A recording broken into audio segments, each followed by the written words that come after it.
Баяғы бір заманда бай мен кедей көрші өмір сүріпті. Бірақ олар бір-бірін көргісі келмеген екен. Бірінің үйі бай, бірінің тұрмысы жұпыны еді. Байдың үйі алтын мен күміске толы болатын. Ол бар байлығына қатты сенетін. Ал кедей еңбекпен күн көрді. Жер жыртып, суарып, егінін баптады. Өз күнін өзі көріп жүрді. Оның бар байлығы бір үзім нан еді. Бір жылы көктемде алапат су тасқыны басталды. Су күннен күнге көбейе берді. Елдің бәрі әбігерге түсті. Бай алтындарын көтеріп алды да ағаштың басына шығып паналады.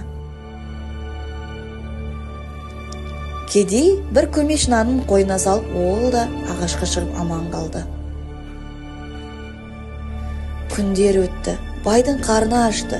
Алтынды ал, бір үзім нан бер. Жоқ, деді кедей. Келесі күні бай қайта сұрады. Алтынының жартысын берейін. Бірақ кедей келіспеді. Барлығын ал, деді. Бірақ жауап өзгермеді. Бай қатты әлсірегеннен күші қалмады.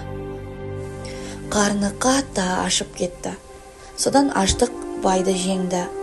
Ол қатты әлсіреп суға құлап кетті. Кедейдің алтынға келіспегені өте дұрыс болды. Ол аштықтан осы нан арқылы құтылды. Келесі күні күн ашылды. 15 күнге созылған су тоқтады, жаңбыр тоқтады. Күн шайдай ашық. Кедей өте қуанды.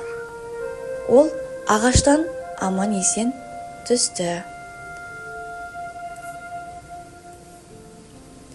Ол қайтадан жерге тұқым сеуіп, егінін егіп, қайтадан өмір жалғаса берді. Осымен ертегі тәмам, балалар. Алтын күміс тас екен, арпа бидай ас екен деген осыдан қалса керек. Ертегі ұнаса, каналға жазыл.